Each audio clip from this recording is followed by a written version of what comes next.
In the far northwest corner of South Vietnam, the ground rises away from the road and keeps rising, ridge behind ridge, until it stops at the Laotian border a few miles on. On the plateau there was an airstrip, a village, a coffee plantation, and an old fort. Somebody else had built for an older war.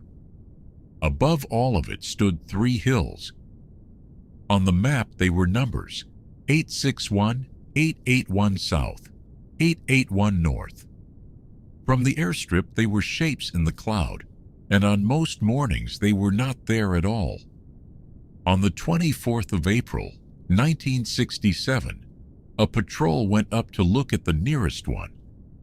It was not supposed to be a battle. The men on the hill had been putting a division into those ridges for weeks, quietly in the fog, and they had a date of their own in mind. The patrol arrived early. What began that morning as a walk toward high ground ran on from the end of April into the middle of May, and it took in the whole length of the plateau. The Marines took the first hill, then they took the second, then the third. This is the story of those 3 hills, told slowly, from the road below to the last position on top. Before we settle in for the night, if long, quiet history like this helps you rest, a like or a subscription helps. The Long Watch reach other people who fall asleep to the past. An episode like this one takes weeks of reading and assembling, and that one small tap genuinely keeps the watch going. Now get comfortable. Nothing in the next 2 hours needs to be remembered, and the story does not travel far. It goes up one hill and then another, and then a third, and comes back to the same plateau every time. The ground comes first, because the ground is most of the reason any of it happened where it did. Khe Sanh lies in the northwestern corner of Quang Tri, the northernmost province of South Vietnam. The village stood on a plateau. It is a slight plateau, but a definite one, rising abruptly out of the foothills that border Laos and Vietnam, and dotted with hills and low mountains. Distances here are short, and they set the terms of everything else. The Laotian border is 4 miles west. The demilitarized zone lies 14 miles north. The coast and the airfields on it are far enough that anything arriving from that side arrived by air, and not by road. The border does not run straight past the place. It comes down from the demilitarized zone to the west, then bends back towards the coast and passes just southwest of the village. Khe Sanh was, in the words of one account, essentially surrounded by enemy territory on 3 sides. Beyond that border ran the Ho Chi Minh Trail, the main supply route south for the North Vietnamese Army and the Viet Cong. It ran close enough that veterans of the place reported seeing fires burning along it at night. The mountain country here belonged to whatever was the strongest force in it at the time. The plateau sits in the heart of the Annamite Range, studded with hills of the Piedmont type, which makes it a natural route for anyone moving through. Dong Tri Mountain, at 1,015 meters, is the high point of the district. The base sat in its shadow. With Dong Tri, 3 hills stand over the ways in. Hill 861, and the 2 the maps called 881 North and 881 South. One way in is the road, from the Laotian border through the village of Long Vai. Another is a small valley to the northwest, cut by the Ra O Quan. A third is a ridgeline that merges into the hills themselves. Most of the mountain trails run under tree canopies up to 60 feet high. Lower down, the tracks are hidden by dense elephant grass and by thickets of bamboo. Concealment from aircraft was good. What a camera saw from above was the top of it. On the ground, the figure to hold on to is 5 meters. that is what dense undergrowth left of observation in most places. For a man walking, the grass stood chest-high in the open and in places grew to 7 feet. The soil is red clay, the same red earth used across the region for roads and runways. It holds to boots and to canvas. On the slopes around the village, that clay grew coffee, and those hillsides had carried some of the best coffee plantations in Indochina. The road was French, and it kept its French name on the maps, Route Coloniale No. 9. It had been laid from the coast at Dong Ha westward, through country that grows steadily more mountainous, across the border, and on into Laos, ending at Savannakhet. It was little more than a wide trail through the jungle. 63 kilometers of it separate Dong Ha from Khe Sanh. Along the way stand 36 aging bridges, most of them built by the French, and by the 1960s, most of them were not safe to drive across. Even after considerable American work, the road stayed 1 lane wide. 1 lane can only carry traffic both ways by taking turns. Every 12 hours, the single flow was reversed, west into the interior, then east towards the sea. That was the arrangement when the road was working. For years at a stretch, it did not work at all, closed by poor development and by the constant threat of enemy activity.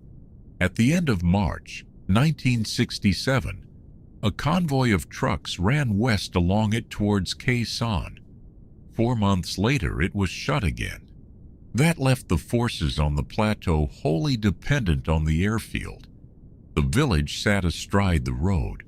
It held a few thousand Vietnamese grouped into 9 hamlets, and it was the seat of Huong Hoa District, some 600 square miles of hills, administered from a place a truck could reach only when the road allowed. It lay about 3,500 meters south of the airfield. Less than half the district was ethnic Vietnamese, families that had come up from the coastal lowlands over several centuries and built in concrete and timber. The rest were Bru. They were the people the hills belonged to before any of this, and they lived a separate existence from the lowlanders, who despised them. 12,000 Bru lived in the district. French colonists had grouped them with other hill peoples under a single word: montagnard, mountain people. Most had been relocated into half a dozen hamlets of grass-roofed huts on bamboo stilts around the edge of the village, in the hope that moving them would keep the communists from turning them. They were not decoration on the district. They were part of how it worked. The local militia raised at Khe Sanh, the Civilian Irregular Defense Group, was formed from Bru tribesmen. Bru scouts brought in what could be learned about movement in the hills. Their elephants at work were a common sight around the Marine base. Some of the French stayed on after 1954. A few coffee planters who kept their holdings in the mountain soil, and a small number of Christian missionaries. One of the planters was named Felix Poilane, and his plantation lay beside the base. A plantation road ran north into Khe Sanh and met the highway there. The fort was older than the American War. 2 kilometers east of the village, along the road, stood an abandoned French fortification, known accordingly as the Old French Fort. Special forces and the Bru of the militia held it for more than 2 years. It stayed on every map of the district afterwards. The airfield was French too, built on the plateau by colonial forces in 1949. In November 1964, the Special Forces Detachment moved up to it from the fort, 3 kilometers north of the village, looking for a position easier to defend and closer to its own supply. The road could be relied on for neither. By the end of 1965, the strip had grown into a small combat base. A short runway of aluminium matting, and beside it one perimeter of wire, holding 17 buildings and a number of bunkers. The matting was pierced plank of the kind laid down 20 years earlier in another war, put straight onto the ground and rated for light aircraft. A Navy construction battalion sealed it down the following summer, and the runway was lengthened to take the heavy transports. Weather here is a season rather than an event. The monsoon rains over most of the northern zone begin in the latter part of October and end in February. With them come the winds and the low foggy rain cloud the French named the Kraken, which close the air link between the base and the coast. Ground fog belongs to the mornings and the late afternoons. It lay over the plateau thickly enough that men groped through it at a snail's pace, and it shut down the gun's view of the ground as surely as it shut down the flying. Ceiling stayed low through January, February, and March. Rain turned the dirt roads nearly impassable and left the clay on everything that moved over them. On the slopes below, the coffee went on growing. In the mornings, the fog closed over the plateau and over the road beneath it and over the fort along the road. On the 8th of March, 1965, the leading elements of a Marine brigade waded ashore at Da Nang. Within 2 months, their task had passed to the 3rd Marine Amphibious Force under General Lewis Walt, and by the beginning of 1967, he had 18 infantry battalions and more than 70,000 men in the 5 northern provinces. Most of what they did was about people rather than ground, and that is why the war moved north. It had become clear in Hanoi that the coastal plain was the wrong country to contest, open enough to suit artillery and aircraft, hard on supply lines. Large formations gathered along the 17th parallel instead, and twice, in 1966, they came south across the zone. Marine operations broke both attempts up, and the Marines never came back south. Dong Ha became the largest installation in the north, the brain and nervous system of the whole area. Camp Carroll, 8 miles southwest of it, grew into an artillery base whose guns could reach into North Vietnam. The rock pile, 10 miles west of Carroll, carried that reach almost to the border. Beyond the rock pile there was the plateau, and nothing else. The 1st Marine Battalion to go up onto it went in April 1966, and it went unwillingly. Commanders had resisted every attempt, as one staff officer put it, to stretch them away from pacification. It happened at General Westmoreland's insistence. In January, heavy mortars had been fired onto the base with no attack following. Then a shell fell. The commander at Khe Sanh reported enemy units gathering north of his camp, and Saigon called for a battalion sweep. Weather pushed it back a week. Transports lifted the battalion into the small airfield on the 17th of April, stopped with half the force down, and finished the next day. Its commander put his main base on a coffee plantation just north of the Special Forces camp. He planned 3 phases, quadrant by quadrant, inside a radius of 10 kilometers. Helicopters set a blocking position and put 2 companies into a landing zone east of it, to walk west. They met no resistance, except from the dense vegetation, and negative reports canceled the 2nd phase. What closed the operation was a walk. The division intelligence officer had suggested taking the battalion east along Route 9 to the sea, through country the war had not touched, to learn whether infiltration was coming through. Howitzers waited at Ka Lu, 15 miles east, to cover the infantry. By one account, it was the first major force to move along that road in 8 or 9 years. and the march was uneventful. What the sweep had established was that the reported buildup around Khe Sanh was not there. The argument returned in the autumn, and this time it was about a corridor. Westmoreland feared that a large movement south would pass round the defenses anchored on the rock pile and Dong Ha and open a way through the northwestern corner of the province. He proposed reinforcing Khe Sanh with a battalion. Marine Command resisted until it came to a showdown. More than one general held that Khe Sanh had no basic military value.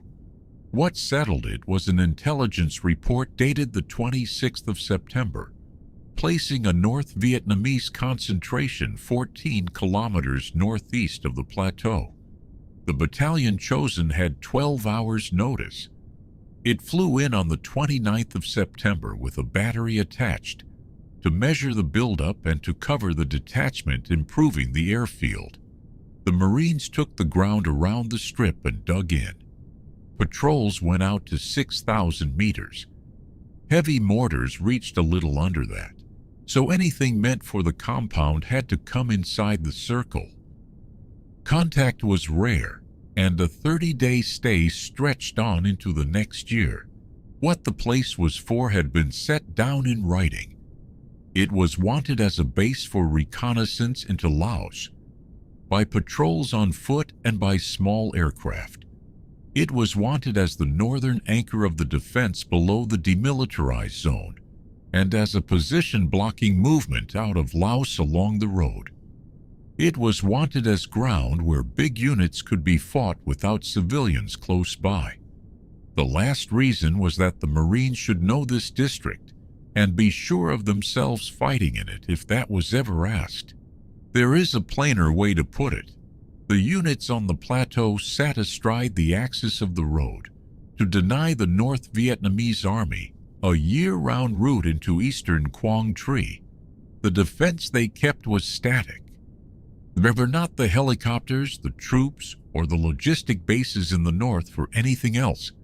Patrolling, interdiction by guns and aircraft, an occasional reconnaissance in force. That was the work. If a serious threat appeared, the base could be reinforced quickly by air. There was also a plan for the whole of the North, argued over in Washington for a year.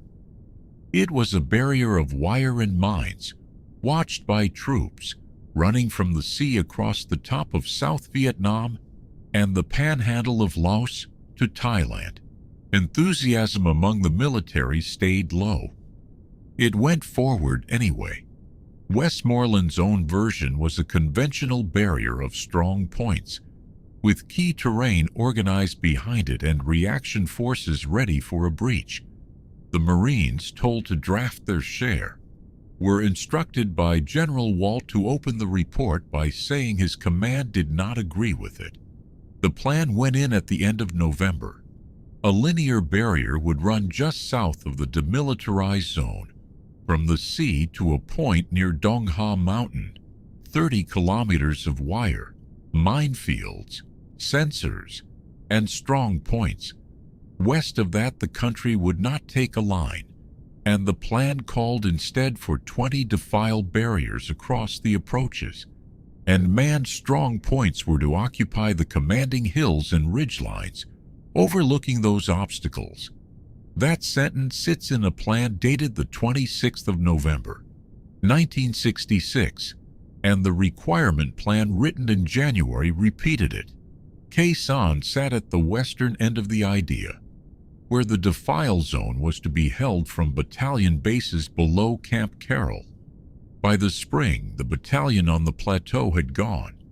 The operation it had come for ended on the last day of January, and on the 6th of February, it flew out to Okinawa. What was left was one rifle company, Company B of the 9th Marines, with a 45-man guard platoon and a battery. Its task was what the battalions had been: hold the strip, patrol out to 15,000 meters, keep a 30-man group standing by for the reconnaissance patrols. 3 helicopters were assigned daily at first. Over the winter, the number on the field rose to 6. The regiment responsible in the west was the 3rd Marines, under Colonel John Lanigan, working from combat bases along the highway. On the 20th of April, operational control at Khe Sanh passed to it, as the regiment began a new operation along the zone. Khe Sanh was not inside that operation. The histories are careful about the point. The plateau was a territorial appendage attached to the 3rd Marines because that regiment was best placed to watch it and reinforce it. Nothing about the arrangement changed what stood on the ground, and nothing was meant to. So the spring stood like this: 1 rifle company on a plateau, 1 battery, a strip of aluminium matting, a road below that was closed more often than open. The patrols went out to the limit of the map and came back. Every name here is a number, and each means the same thing: the height of the summit above the sea, in meters. Hill 861 is 861 meters. Hill 881 is 881. 2 separate summits came out at the same height, so they carry one number with the direction attached: 881 south and 881 north. They have no other names in the records. One mountain in the district does have a name. Dong Tree carries 3 summits, and Hill 950 is one of them. It is not a hill of its own at all, but a shoulder of the high ground that already stood over the base, and from any point on the perimeter, the garrison had that mountain overhead. On a clear morning, the light came down from it first. Rainforest country in the mountains does not level out anywhere for long. Northwest of the airstrip, the ground rises again, dotted with hills and low mountains, and that is where the 3 are. They do not sit on the plateau. They stand above it, and together with Dong Tree, they dominate the main avenues of approach into the area. They are also the end of something. One of the approaches from the northwest is a ridgeline that crosses the border and merges with hills 881 north, 881 south, and 861. They are the last high ground of a ridge that comes in from over the frontier, and a man walking it arrives at them without going down. The 3 stand in a rough triangle. One account makes it a near-perfect right angle, with 881 north at the apex, and the other 2 at the base. Hill 861 is the closest to the combat base, about 5,000 meters northwest of the airstrip, and 881 south lies roughly 3,000 meters west of 861. A second account measures from further off, 3 hills some 7 kilometers northwest of the base, in a rough triangle with its sharp corner pointed back southeast toward Khe Sanh. In that corner, nearest, is 861. At the far corners are the twin peaks, joined by a saddle.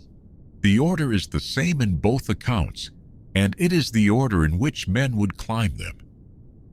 Between the twins, the ground drops into a deep ravine and then slopes up again, gradually, to the crest of the northern hill.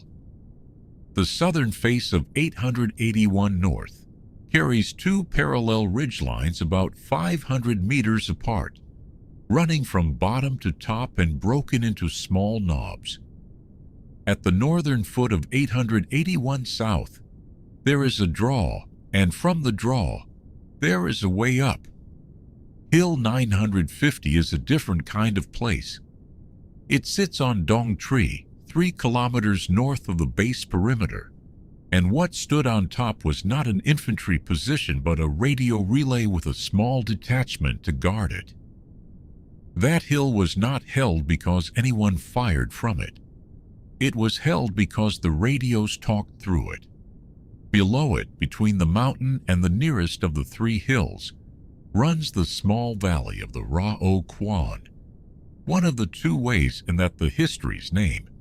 Water found the easiest line through that country long ago, and anyone moving on foot found the same line. What covers the slopes is green, and it thickens exactly where a man has to climb. On the shoulders of these hills, the grass stands above head height and the bamboo grows in stands a company has to go through rather than round. Nothing about the approach to a summit is visible from the summit. That is what the 5 meters of the plateau means once the ground tilts.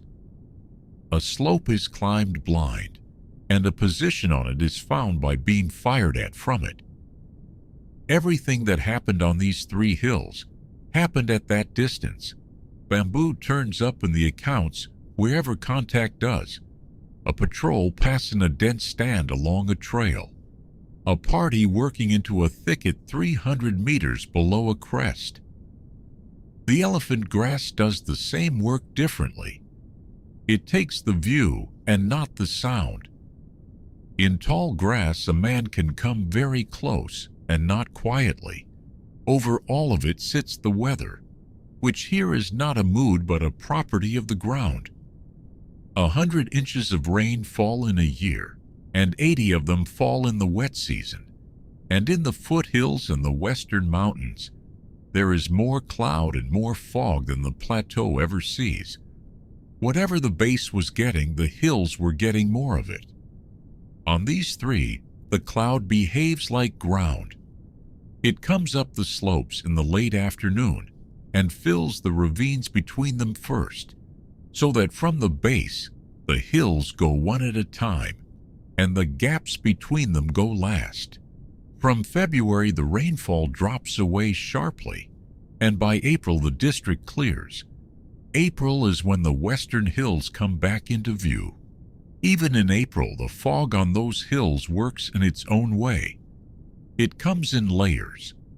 The hill masses are covered and the valleys below them are clear, so that from the plateau, a man sees the low ground for kilometers, and not the summits at all. Inside that cloud, weapons firing below are heard and never seen, and fire is directed by sound and through whatever gaps open overhead.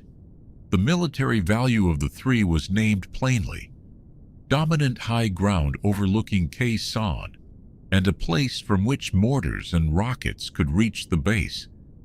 The arithmetic is short. A heavy mortar of the type in use reached about 5,700 meters, and Hill 861 stands 5,000 meters from the airstrip. Each lay inside the other's range. The hills do not see each other completely. A ridgeline running northeast from the summit of 861 cuts the line of sight to the ground beyond it. Every one of these hills has a reverse slope, a side invisible from the base and from its neighbor, and both sides knew where those sides were. No road goes up any of them. The single road through the district runs along the low ground and passes them without touching them. And in the whole record there is no track and no ground supply route to 861 or to either of the 881s. Everything that ever reached those summits came one of 2 ways. It was flown, or it was carried up on foot. The flying was thin, and the fog ended it whenever the cloud came down.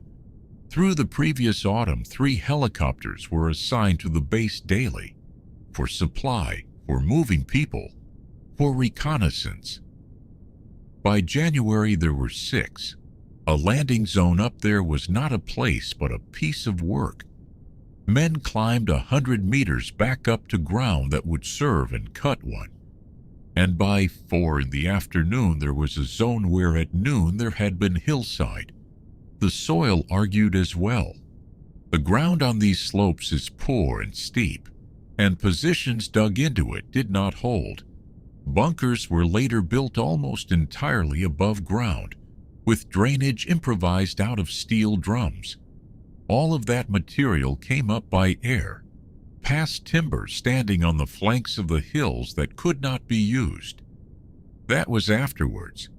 Before any of it, the tops of those hills were simply green, vivid green and thick with growth. 3 summits at the end of a ridge from over the border, with cloud on them more often than not. On the last day of January, the operation that had put a battalion on the plateau ended. 4 months went into the record in one dry line. 15 of the enemy accounted for. Another account calls that winter 5 months of relatively unrevealing patrols. What the battalion had done instead was establish control of the plateau and lengthen the airstrip. So the battalion was taken away. On the 6th of February, it left for Okinawa, and the plateau was cut down to what could be spared. 1 infantry company under Captain Michael Sayers, a security platoon of 45 men, a battery of guns. 30 men stood ready for reconnaissance teams, needing help in a hurry. Its mission was copied unchanged from the battalion's: defend the airstrip and patrol out to 15,000 meters. 1 company, holding a perimeter and walking 15 kilometers in every direction, through country where the ground is visible for 5 meters. It could not do both. Patrolling was chosen, and the perimeter was held with what the choice left over. Through February, the weather was against all of it. Poor weather and chiefly fog, hampering the company and the reconnaissance platoon alike. But the reconnaissance began to say what the patrols had not. 5 teams came under attack that month, and helicopters pulled them out under fire. 5 in a month is the first countable sign. A squad went up a small hill on the 25th of February and was fired on. It pulled back and called artillery. When the shelling lifted, it went at the position again, met a force of about 50, pulled back and called again. Sayers sent a second squad up, and on the 3rd attempt the hill was taken. What was on it mattered more than the fight for it. The equipment of a fire direction center, a mortar with 3 base plates, 380 rounds for it. That is not a party passing through 3,000 meters from the airstrip. It is a position somebody meant to use. The accounts disagree about where the hill stood. March opened with the base on the receiving end. On the 2nd, the strip took more than 90 mortar rounds, and aircraft were damaged on the ground. 3 days later, 14 men came at the perimeter from the north and the west, feeling for a way in, and were stopped by command-detonated mines. That the enemy would keep patrols off the hills to the west and shell the base as well was read as ominous. On the 7th, a 2nd company came in under Captain William Terrell, and the patrolling widened, with emphasis on the hill complex northwest, where the teams had made repeated sightings. And there the whole spring sits in one sentence: patrols and ambushes in the area, saw signs of enemy activity, but made no contact. Ground disturbed and left. Cut brush. Trails where trails had not been. Nothing to report except that somebody had stood there before. The 16th of March broke that for a day. At 10 in the morning, a platoon of the new company was coming down off Hill 861 from a night ambush position when the lead squad passed a thick stand of bamboo beside the trail and was fired on from both sides. The other 2 squads went forward, and in 15 minutes the enemy was pushed off. The Marines climbed 100 meters back up the slope to ground that would take a helicopter, and there they were fired on again. Artillery was called, and this time the enemy did not go away. 2 squads working 1,500 meters east were ordered over and shot at from the summit. Airstrikes cleared the crest, and both groups went up and cut a zone. By 4 in the afternoon it was ready. The first helicopter landed and got away. As the second came in, Mortar rounds fell on the zone, and twice more the work was broken up the same way. At 5:05, a helicopter trying for a zone on the reverse slope overran it and came down at the foot of the hill. At 9, the fog closed it. Work finished at 1 the next afternoon. The downed aircraft could not be lifted out until the 18th. Terrell's company stayed with it, then searched north and west 2 days. The search was to no avail. The enemy force had departed. What the day produced was an estimate. The strength in that district was now put at 2 regiments. Immediately afterwards, the teams northwest of the hills began reporting large forces moving southeast. There were short exchanges with small groups, and every time the enemy broke contact and withdrew. Southeast, from that ground, is the direction of the plateau. Toward the end of the month, the road in from the coast was opened again after 2 years shut, by engineers who had worked at it against weather, mines, and the enemy. Sayers had told Brigadier General Michael Ryan that the threat was growing, and Ryan had asked what he wanted and been given a shopping list. As soon as the road was through, the list came up it: a light section of tanks, a heavy section of ontos, Army anti-aircraft weapons on trucks. None of it was there for aircraft. On the 27th, Terrell's company, worn down by the 16th, went back to Dong Ha, and the plateau had 1 company again. A patrol 3 days later found an enemy base camp northwest of Hill 861, in the same country as the last contact, and empty. While it was looked over, mortar fire came down from a position nobody could see. An airborne controller found the mortar, and a company walking in toward the patrol, and put aircraft on both. The patrol got clear, and the enemy melted into the jungle. The contacts of that march were ominous, and again the enemy chose not to show himself in force until provoked. In the first weeks of April, agent reports had 2 North Vietnamese regiments moving into the region northwest of Khe Sanh. Patrolling was intensified. In spite of it, the Marines did not determine the full extent of the buildup. What the fog had been covering was set down only later. The division involved did not hold a sector of its own. It was the strategic reserve of the military region north of the zone. By the middle of April, the whole Allied strength in the Khe Sanh area stood as it had all spring. The irregulars at Long Voi, a combined action company between the village and the base, the infantry company with its support detachments, a reconnaissance platoon, a battery of guns. Command changed on the 20th of April. The fighting assets of the base passed to the 3rd Marines, which began a new operation that day, and Khe Sanh was not part of its area. It was a territorial appendage, attached for control purposes only, because that regiment was best placed to reinforce it if the need arose. So April went on being the clearest month of the year. The fog that had covered the western hills all winter went off them. The ridges stood out sharp from the airstrip in the mornings, and the patrols that walked out under that visibility came back with the same nothing they had brought back in the rain. Late in the afternoon of the 23rd of April, 2 platoons of Company B were told to come together for the night. They had been working separately from patrol bases north and east of Hill 861, and Captain Michael Sayers wanted them in one place before dark. The position he gave them was north of the hill. In the morning, they were to sweep a complex of caves that lay off to the northwest. Hill 861 was not the objective.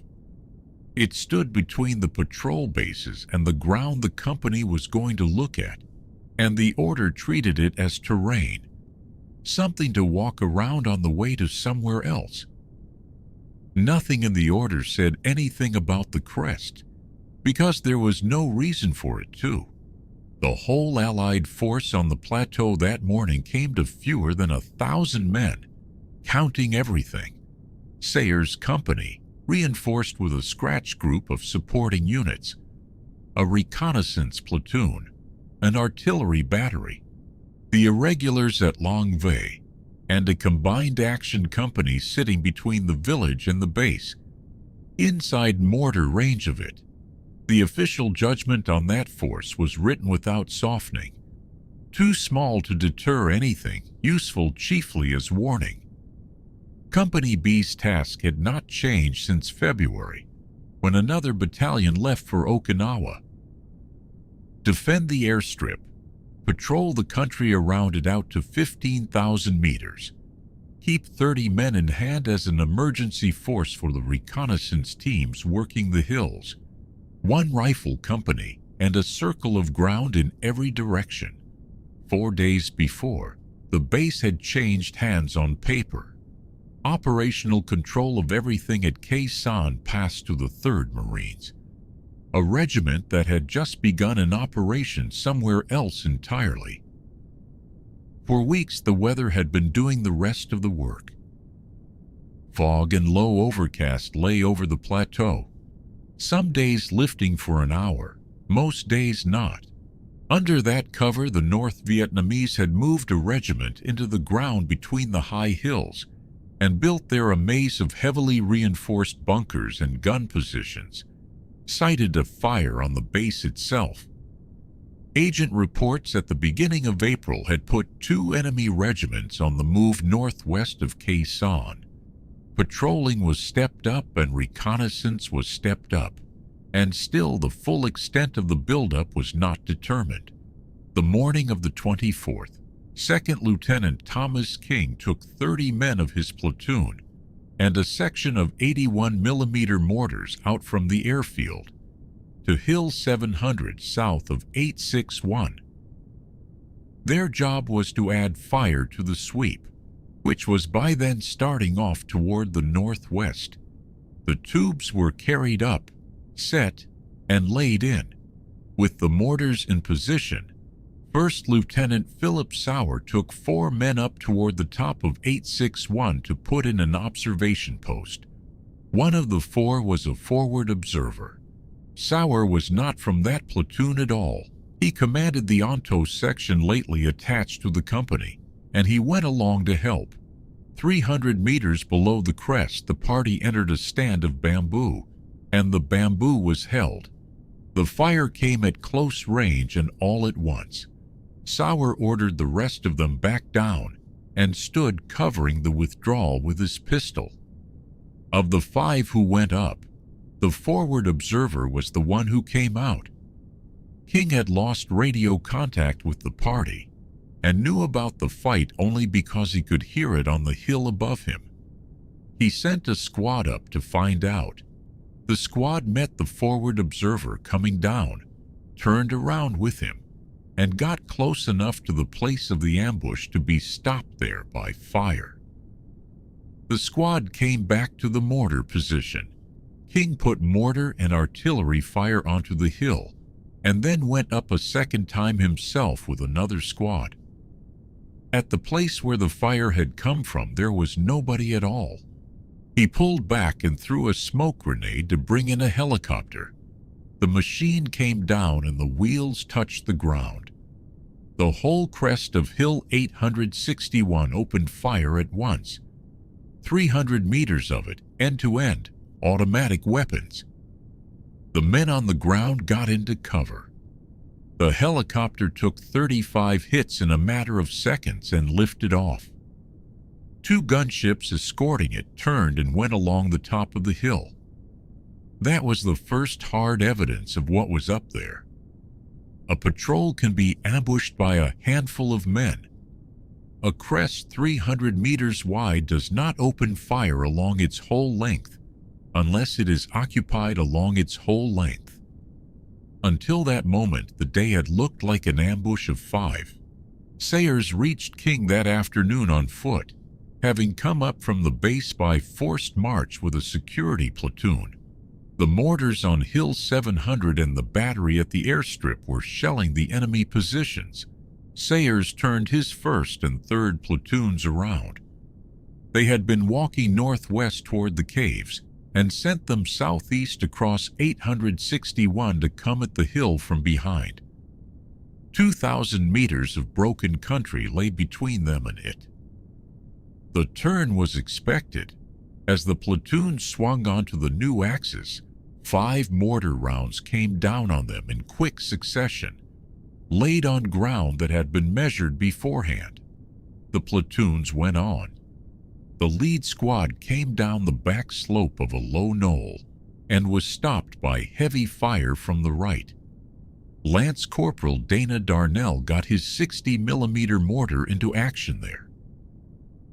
And he could not set it up the way the weapon is meant to be set up. He put the base of the tube into a helmet, held the helmet between his knees, and steadied the mortar with his hands. Firing heats a tube quickly. Another Marine kept his hands from burning by urinating on the metal to cool it. Darnell fired until the ammunition at his feet was gone, then went out and gathered more from the Marines around him, and did that several times over. He was awarded the Navy Cross for that afternoon. Enemy mortars answered from the high ground, and the company pulled back behind a crest into cover. Helicopters tried the position twice. Both times, as a machine came in, the mortars and the automatic weapons started up together, and both times it went away. After the second attempt, the platoons were ordered onto more defensible ground and told to dig in for the night. What the patrol had done that day, without knowing it and without meaning to, was set an offensive going ahead of its own schedule. The main effort of that offensive was a regimental attack by the 325th Division.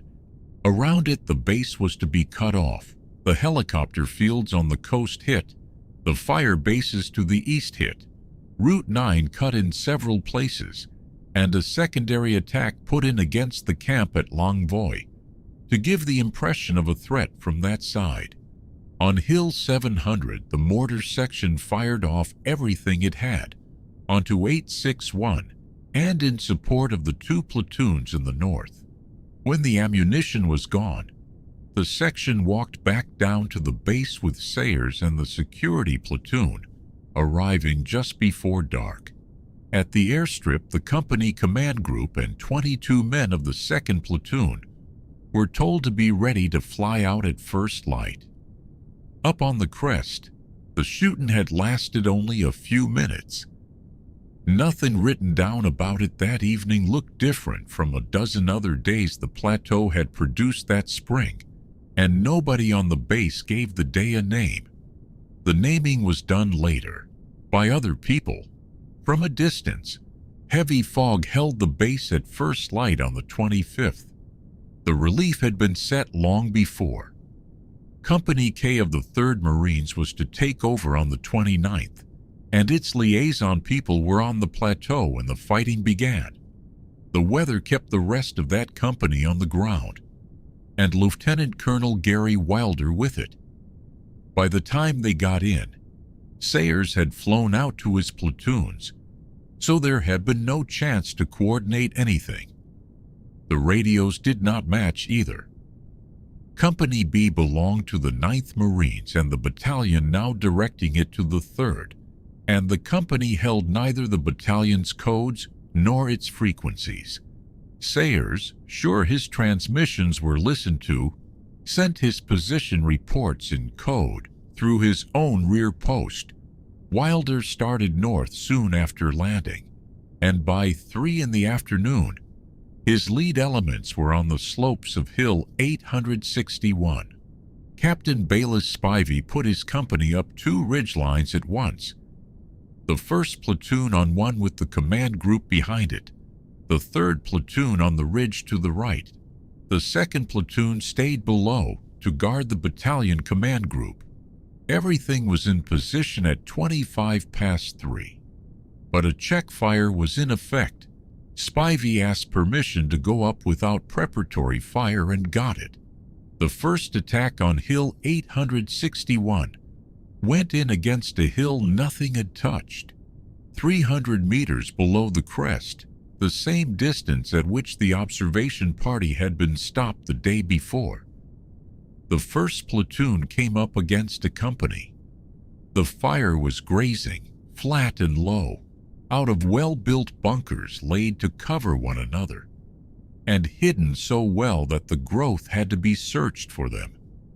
Mortars worked from the reverse slope, out of reach. Counter-mortar fire did little, and artillery little. The platoon fought about 200 meters up the ridge, and by 5:30 had gone as far as it was going to go.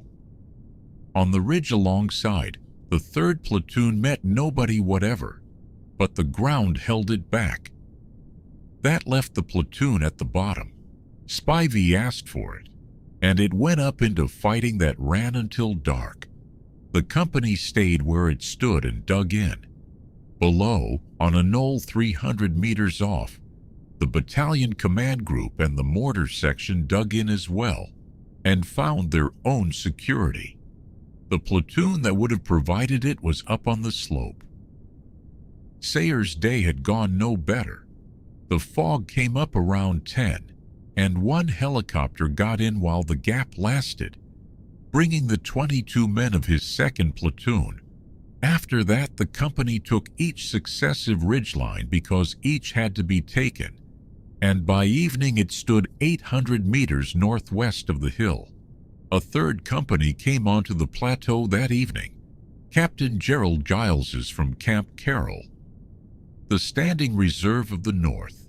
At about 5 the next morning, more than 200 mortar rounds came down on the battalion command post, and 100 rounds fell on the base at the same time.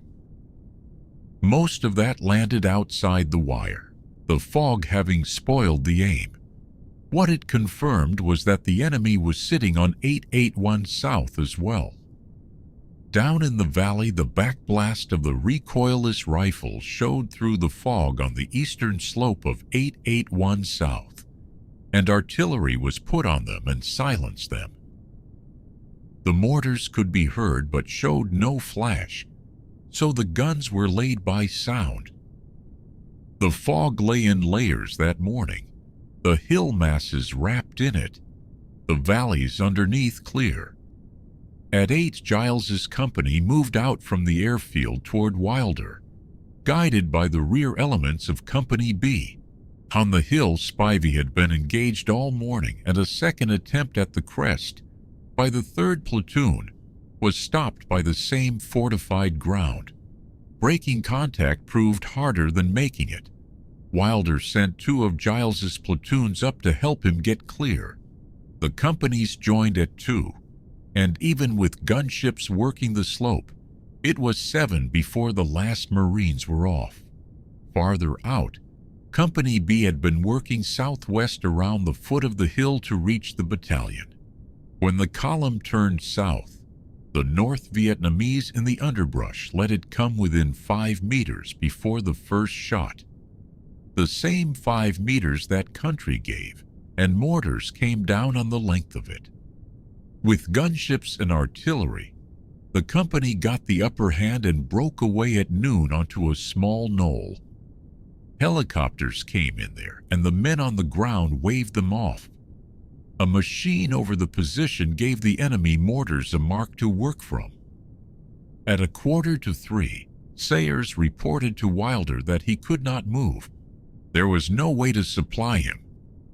He had 5 radios still working on low batteries.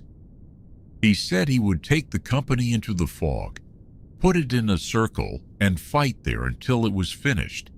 Then Captain Glenn Golden, of the battery at the base, found him in the cloud by walking rounds toward him until they came down where the company actually was, and closed the fire round the perimeter tightly enough that dirt from the bursts fell inside.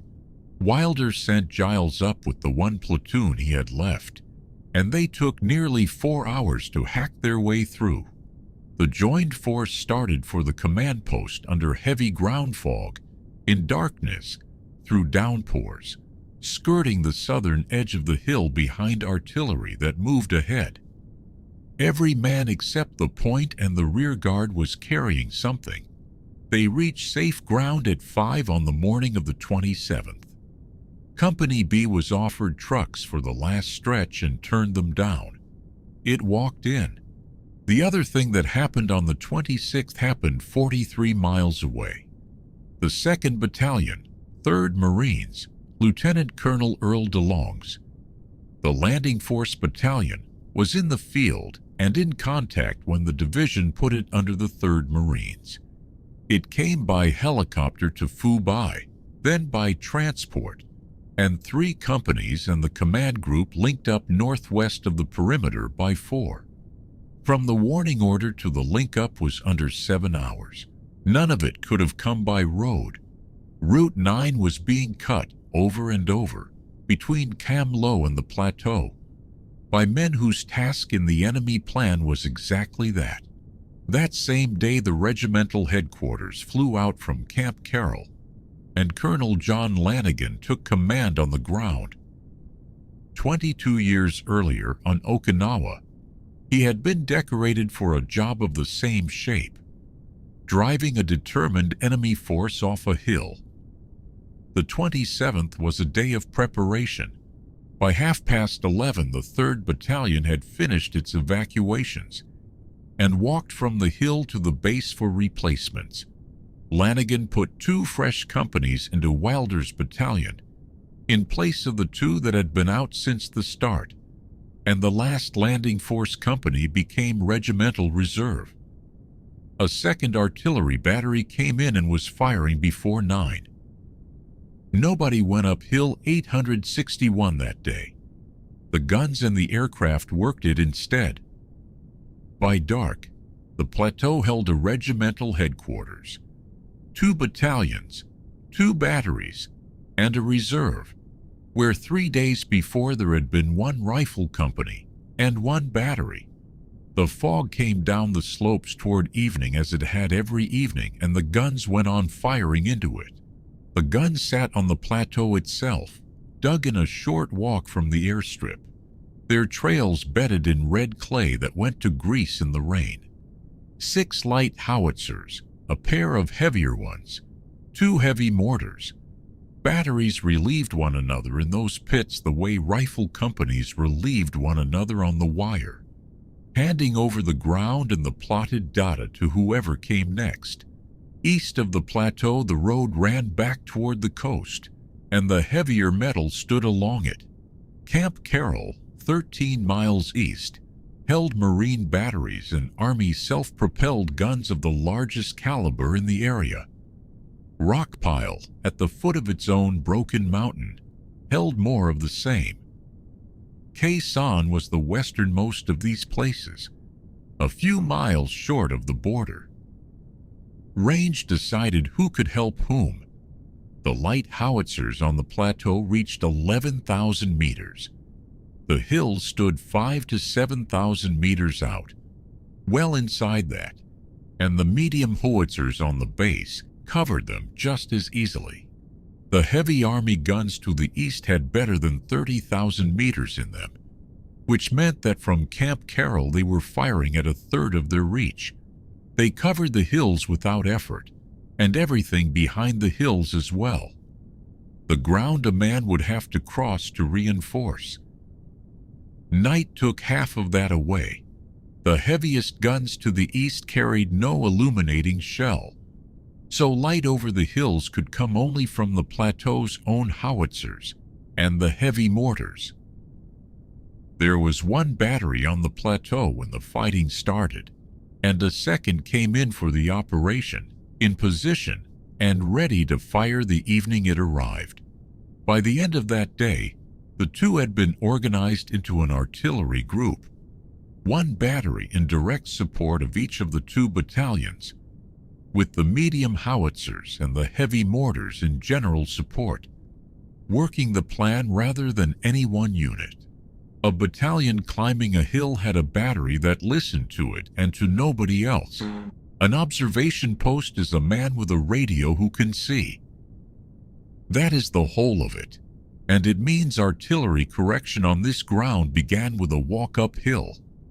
Somebody carrying a set to the highest place he could get to, and staying there while he was of use. Fog complicated even that.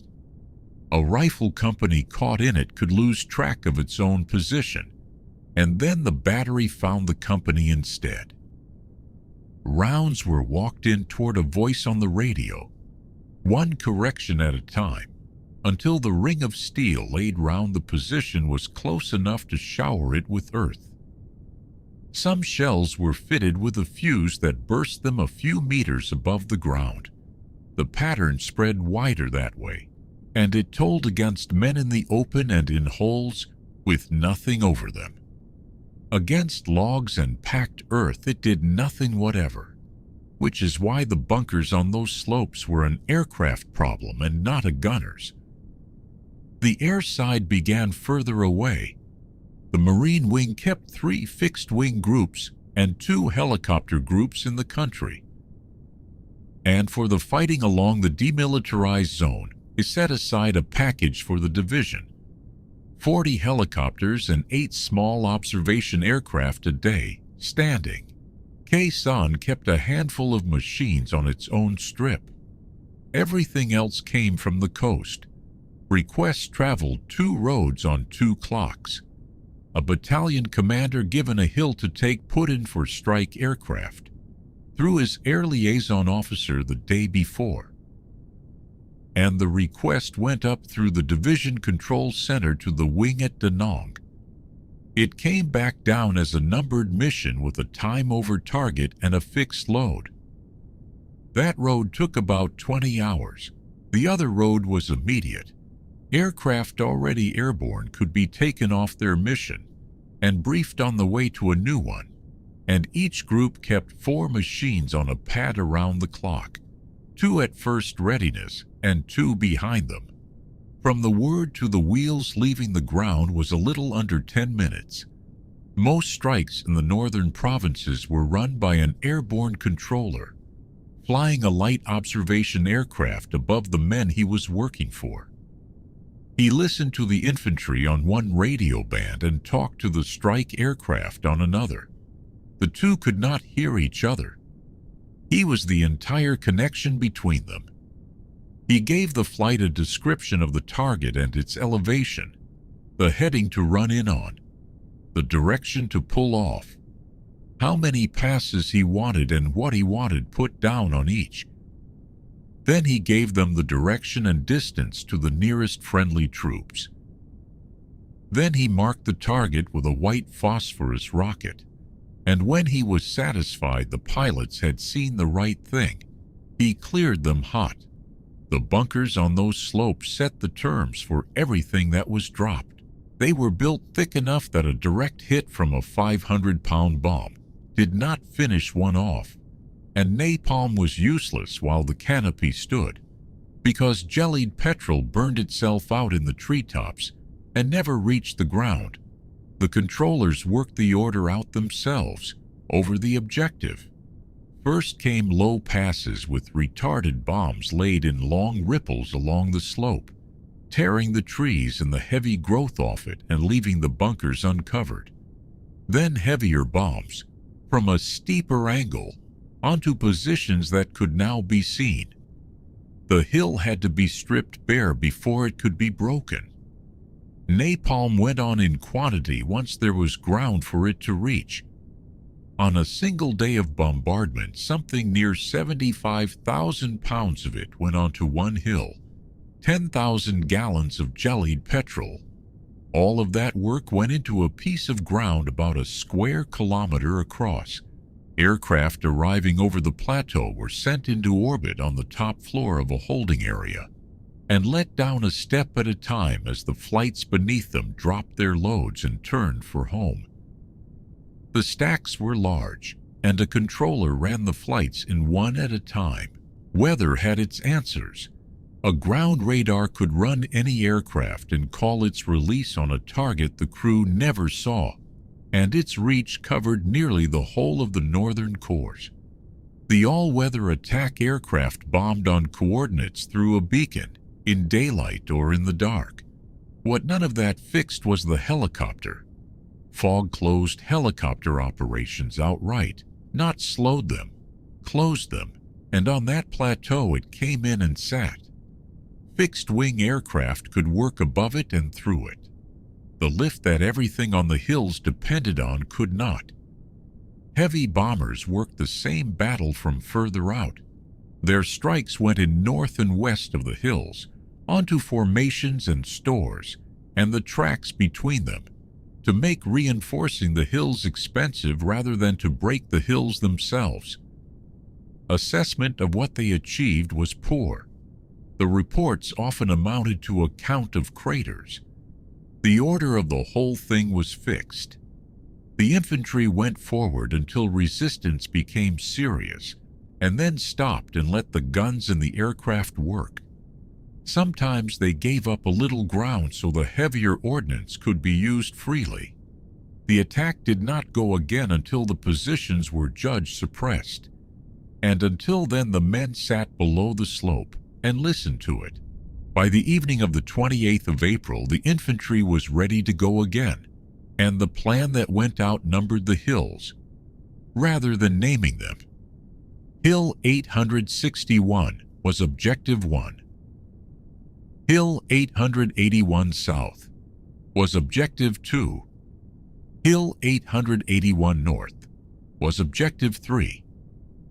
2 battalions would take them in that order, one hill at a time. The sequence was written down in advance.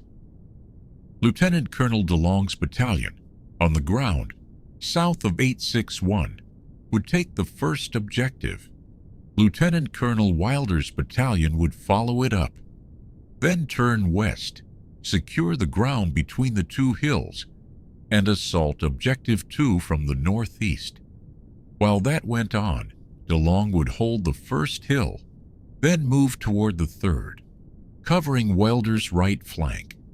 The first objective came cheaply. The preparation lifted. 2 companies went up abreast, and they climbed through scattered mortar fire, and nothing else. The North Vietnamese had gone. Both assault companies dug in on top, and the command group settled on the southern slope below them. What they walked over told them something. The withdrawal had been done properly.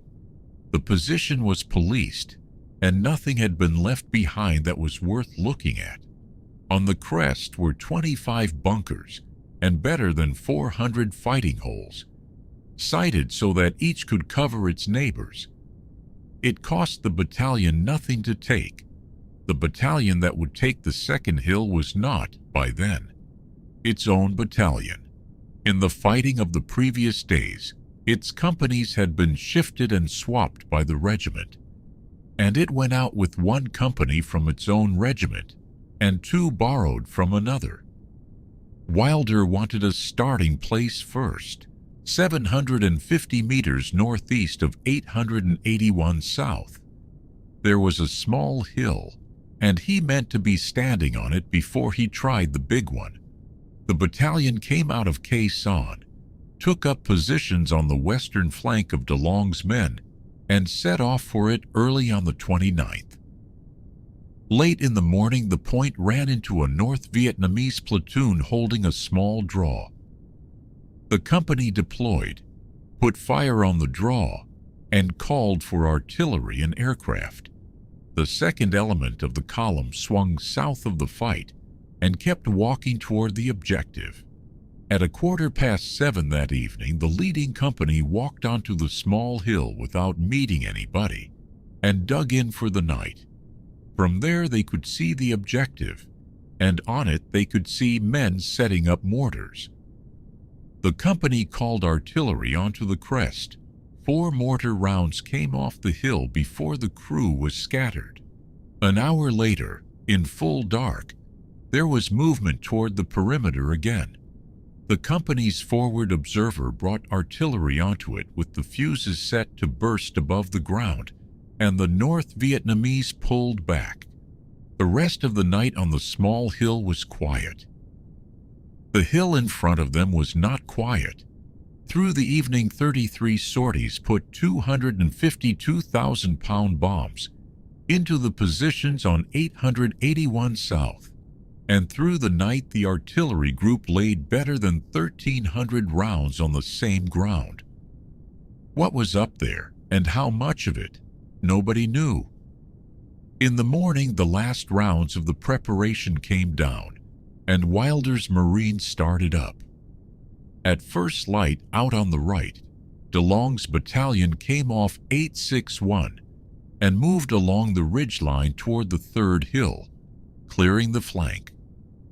One of its companies entered ground where there had been contact the day before and walked straight into 2 North Vietnamese platoons in a bunker complex. After a short and violent fight, the company drew back and let artillery and aircraft work the position. Later in the day, another company went in behind a heavy preparation and took it. The main effort had less room. The ground below the crest of 881 South was broken and cut. The approach to it narrow, and there was no maneuvering on it. A battalion could go up where the ground let it go up, and nowhere else. Wilder's companies climbed from the northeast, one leading, one behind. By mid-morning, the lead platoon was on the western end of the crest. It had met occasional small arms fire on the way and nothing more, and the second platoon came up beside it. Then the hill answered. Automatic weapons opened from bunkers that could not be seen until they fired. Aimed fire came out of the trees above, and 30 mortar rounds fell onto the assault platoons. The Marines could not go forward and could not go back. The way down the slope had been closed behind them by men in bunkers and holes they had walked past on the way up. The rest of the force went in. Helicopter gunships and attack aircraft came over one behind another, putting their ordnance onto the North Vietnamese positions 50 meters from the Marines on the crest. At 12:30, Wilder ordered both companies to break contact and come off the hill. Breaking contact took the rest of the afternoon. The day's arithmetic was plain enough. 118 sorties flown, 1,685 rounds fired by the artillery group, and the hill still held. Before it could be attacked again, the volume of preparation would have to go up. So the 1st of May was the day nobody climbed.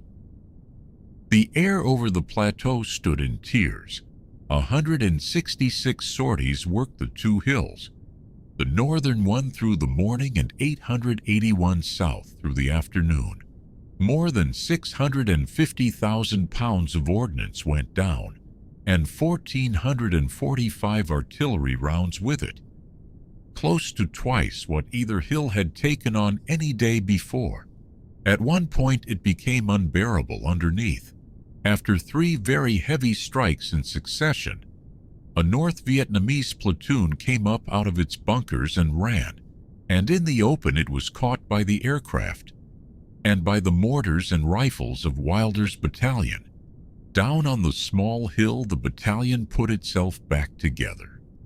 At midday, the company that had led the assault handed its position over to the regimental reserve, walked back to Khe Sanh, and flew out to Dong Ha that evening. A fresh company was released to the regiment and was on the plateau by nightfall. Both battalions spent part of the day hauling their recoilless rifles up on mules, the small blunt carriers built for moving loads, so that the bunkers could be broken by direct fire over open sights. On the morning of the 2nd of May, the battalion went up again behind a final artillery preparation. The companies climbed into sniper fire, and nothing heavier. By 2:20 in the afternoon, they had the crest, and when they walked onto it, they found it empty. Then they saw what they had run into. The North Vietnamese had built about 250 bunkers into that hill. After 4 days of bombs and shells, some 50 of them were still standing. They were connected. Field telephone wire ran from one to the next, and they had been sighted to fire across each other's fronts. The small ones were roofed with 2 layers of logs and as much as 5 feet of earth, with an aperture 2 feet across looking out. The shelters that took 4 men had shelves cut into the walls for stores, floors laid with bamboo matting, and a simple drainage system that worked. The command dugouts had 2 entrances and roofs of 4 to 8 layers of logs, with 4 feet of earth on top of the logs. Nothing about that had been guessed at. They had been taken the only way such things are taken, one at a time. And the men inside them had not come out. That evening, Wilder set up his command post on the hill he had spent 4 days getting to, and dug in for the night with his 2 assault companies. The company that had come up last stayed where it was, on the small hill to the northeast, and the ridge between them went dark. A fired cartridge case is meant to leave the chamber on its own, thrown clear by the working of the weapon, with the next round taking its place. When it stays where it is, the rifle is shut, and nothing about it opens by hand. Getting the case out takes a hard push of the cleaning rod, entered at the muzzle and driven the length of the barrel. Rods are carried in pieces. They belong in the cleaning case, disassembled.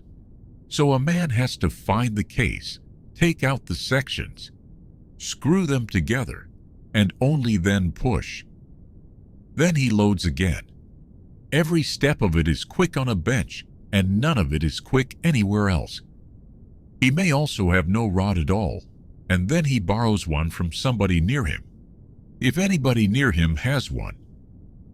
Between a rifle that is shut and a rifle that fires, there can be a stretch of open ground and another man's cleaning case. The weapon was new. In December of 1965, the American command in Vietnam asked for a light weapon with a high rate of fire to replace the rifle then in service. The Corps had been testing other light systems, but the M16 fired fast, hit hard, was already in production, and was the Army's choice. Equipping Marine forces in the Western Pacific with it was settled in March of 1966. After tests of its own, the Corps bought the rifle not from the maker but from the Army at $121 each. Issue to the maneuver units came in March and April of 1967. Battalions that climbed the hills at the end of April had held the weapon a few weeks. A subcommittee of the House Armed Services Committee went out afterwards and questioned hundreds of men, from the Delta in the south to the demilitarized zone in the north, including units from every Marine regiment then in Vietnam. About half the Marines questioned had met a malfunction of some kind. 6 kinds were listed, and 5 of them are the ordinary complaints of any weapon. Something that will not feed, something that will not close, a lever that sticks. The 6th is the case that will not extract, and it made up about 80% of everything reported. Every other kind on the list could be cleared with the bare hands. The one that accounted for 4 malfunctions in 5 could not, and that is what the rod is for. The report calls it the most serious of the 6. Explanations came from several directions at once. The Army's Weapons Command held that the cause lay not in the design of the weapon, but in inadequate cleaning and worn components left in place too long. An earlier account added too much lubricant and dirty ammunition. Marine headquarters in Vietnam ran field tests of its own, and pointed at the necessity of keeping the weapon immaculately clean, and at two properties behind it: extremely close tolerances in the moving parts, and a tendency of the cartridge to bend in the chamber. Commanders pressed the old core theme of frequent cleaning, which had mattered less with the older rifle, whose chamber and bore were chrome-plated. Cleaning was not always enough. One colonel wrote that the early weapons, even cleaned to the usual standards, developed microscopic pits in the chamber, and after that they failed to extract. A pit holds a case. The cure for a pit is a plated chamber. Supply of the gear had its own history. A battalion commander had instructed his armorer to issue one cleaning kit for every 4 men. By the time the subcommittee arrived, he was no longer with the unit, and the instruction was, and if a rod was lost or broken, the 4 men sharing it became 8. That situation still held in at least one company at the time of the visit, and kits were issued to every man in it before the subcommittee left the country. At battalion level, the report said, cleaning materials were sufficient. The shortages were at company and squad. Printed instruction was thin to the point of absence. A short list of measures had been circulated the previous autumn, to be copied locally and handed to every man carrying the rifle. And no evidence turned up that it had been. Not one enlisted Marine questioned had a pamphlet or a manual, and many had had very little spoken instruction. Some were cleaning the chamber and bore with diesel oil, which the technical publications did not list as a proper means of removing corrosion and firing residue. A new standard lubricant existed and was on its way, and at the time of the visit it was not in anybody's hands. One inspection stands by itself. A Marine's rifle was looked at some 14 hours after he came in from a patrol, and the barrel was packed with wet sand. No daylight showed through it. That same Marine had fired more than 500 rounds in action, with 2 failures to extract. 2 changes were in hand by then: a new buffer to bring the rate of fire down a little, and the plated chamber, which on the production line was held up more than a month by a strike at the maker's plant. Marine logistics in Vietnam did not wait for it. A line of its own was set up, and the chamber assembly in every Marine rifle was replaced with a plated one. The new buffer fitted at the same visit. That work went on for the rest of the year. On the 22nd of May, later in the same month, a congressman from New Jersey read to the House of Representatives a letter from an unidentified Marine contending that jammed rifles had been responsible for many American deaths in the fight for Hill 881 north of Khe Sanh. On the 26th, the plated chamber was approved. On the 27th, the commandant of the Marine Corps replied that the Corps had found the rifle well suited to the jungle sort of country in Vietnam. A congressman from Missouri was then appointed to chair a special subcommittee on the rifle program and spent the first 11 days of June in Vietnam. What he found put the grade of lubricant and the type of powder in question, and set beside them a plain circumstance. Men issued a new weapon on the battlefield had no reservoir of experience. Opinions of how the weapon had done on those hills were mixed. In its favor were the light weight and the amount of ammunition a man could carry, compared with the rifle before it. One officer put the success of the final assault on Hill 881 down to the rifles the attacking Marines were using. Others criticized it for a tendency to jam. No real evidence was found for the earlier contention that the weapon's shortcomings had caused American deaths. Men questioned in the units preferred it to the old rifle, and said it needed more thorough and more frequent cleaning. By the end of October, every rifle in Marine hands in Vietnam had the new buffer, and by the end of the year, the plating program was well along.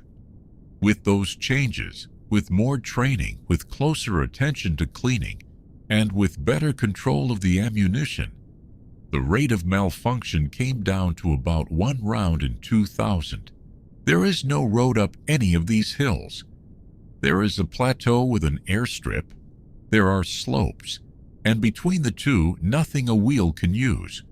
Whatever reaches a summit comes on a man's back or under a helicopter, and mostly under a helicopter. Under the trees, the canopy runs to 60 feet, and below it, the elephant grass and bamboo close in. Hill 881 South was reckoned the most important outpost. It is the tallest, and from it the combat base is in plain view. For the infantrymen, the helicopter was more than a tactical convenience. It carried him into the fight, brought him what he ate and drank and fired, and was the way back down. On the plateau, it was one method among others. On a summit, it was the method. 11 helicopter squadrons were working in Vietnamese airspace by the start of that year. 8 of them transport and 3 observation. The wing tasked its groups by the day against what the ground units needed, and what the day had not foreseen was covered by a transport and an armed machine kept ready on the strip.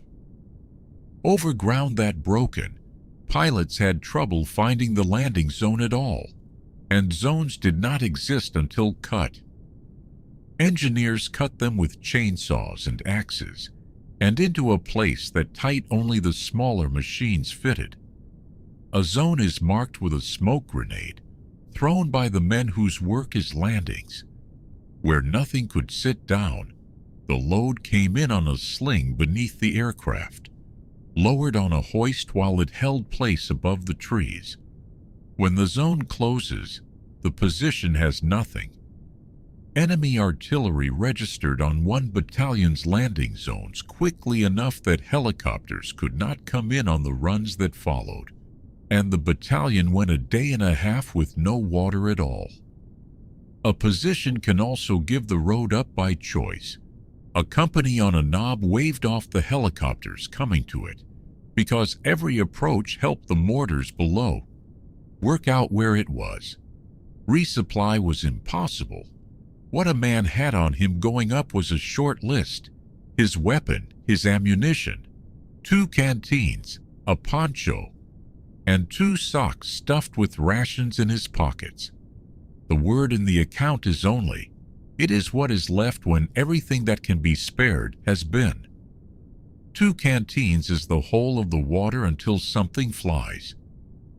In the heat, water was a commodity to be counted, and after a run 2 men would carry a 5-gallon can back to their squad on a pole between them. Food, water, and ammunition, in that order, was what went to the outposts. The poncho on that list is a roof, and there is no other. Digging is the first work once a summit is taken. The command post moves up. The men dig in for the night, and a night position is built where the evening finds them, not where it would be convenient. Weather can close a day before anything else does. Wind on these crests is not the wind on the plateau. A squall that is rain below is a wall of water at the top, and a company that cannot see the company beside it cannot be moved at all. Helicopters came in after dark with what a perimeter needs at night and nothing besides: concertina wire, trip flares, and claymore mines. The wire slows a man down. The flare says he is there, and the mine is aimed at the place he has to come through. Outside the wire sits a listening post, in one case 400 meters out, which is far enough that the men on it are on their own. Most of the work of a night up there is hearing, not seeing. Light came in 3 grades, and none was dependable. First, the mortars on the position fire illuminating rounds, and those can run out. The record has such a night. then artillery from the nearest battery, which may be too far to reach, and the long-range gun that does reach these hills has no illuminating round. Last is the flare aircraft, which arrives when it arrives and holds the light until daylight. The other thing that ties a summit to the world is a radio, and radios on these hills worked at the edge of what they could do. The folds of ground between the crests and the base swallowed signal. Batteries went flat, and sets that matched in one unit did not match in the next. So a call traveled the way it could. It went down to a rear post at the base and up again from there. It went through whatever other unit could hear it and be asked to pass it on. The man holding the handset stayed where he was for as long as it took, because there was nothing else on the hill that could do his job. Hill 950 was held for the radios and nothing else. On top of it stood a relay station and a small detachment to guard it. It was not there to see from or to shoot from, but so that a voice from the west arrived in the east. Fog is the last thing and the largest. It shrouded the plateau for weeks together. Mornings belong to it. It delays the helicopters, and when it lifts around 10. That is the whole timetable the records give, and it is enough to run a day by. It lies in layers. One commander set it down in a parenthesis. The hill masses were covered and the valleys were clear. A man on a summit stands inside a cloud while the country below is open for miles. The higher the position, the less he sees. Inside that, fire is worked by ear. Men close enough to hear the backblast of recoilless rifles could not see the flashes of the mortars firing on them. Asked where he was, one commander could only make an educated guess. Ground fog, darkness, and downpours together are the ordinary cover of a night here, not an unusual one, and anything that has to move through it moves at the pace the ground allows. As a season, the worst of the fog is January, February, and March, when low ceilings make helicopter work difficult and dangerous. By the end of April, that is behind, and it still stood over the hills for weeks at a time.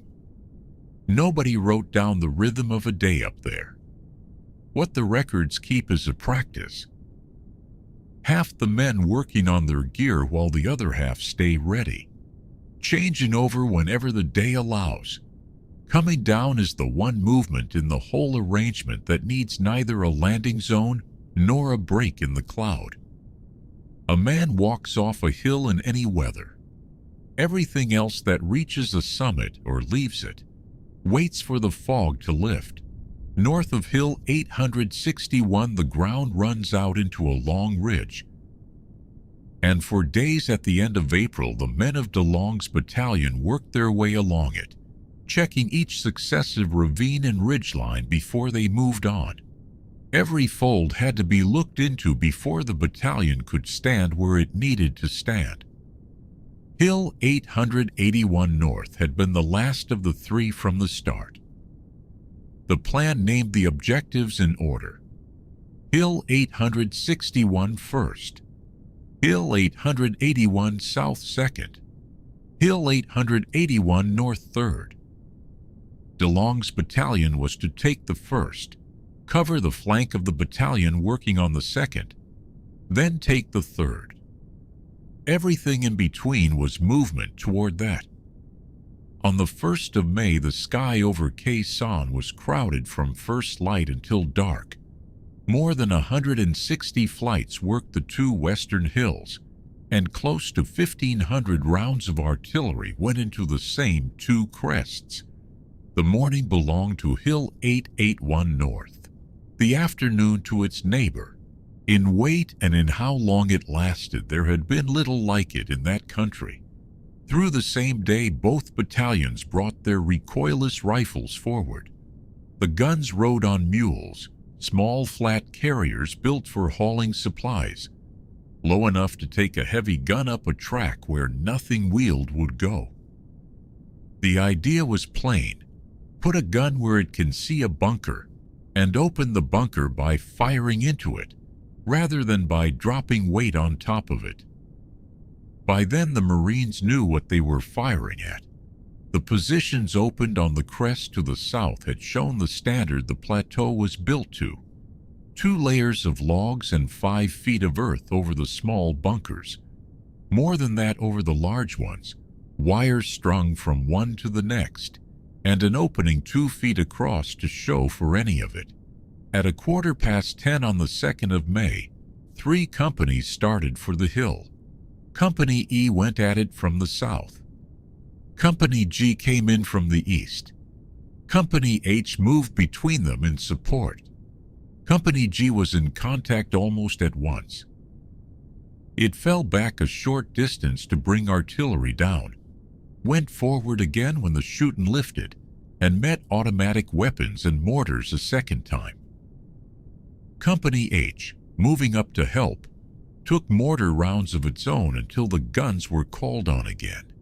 While that was going on, Company E battered its way almost to the top. The crest stood a short distance above the lead squads. The last objective of the plan was within one more push. Then the weather closed on them.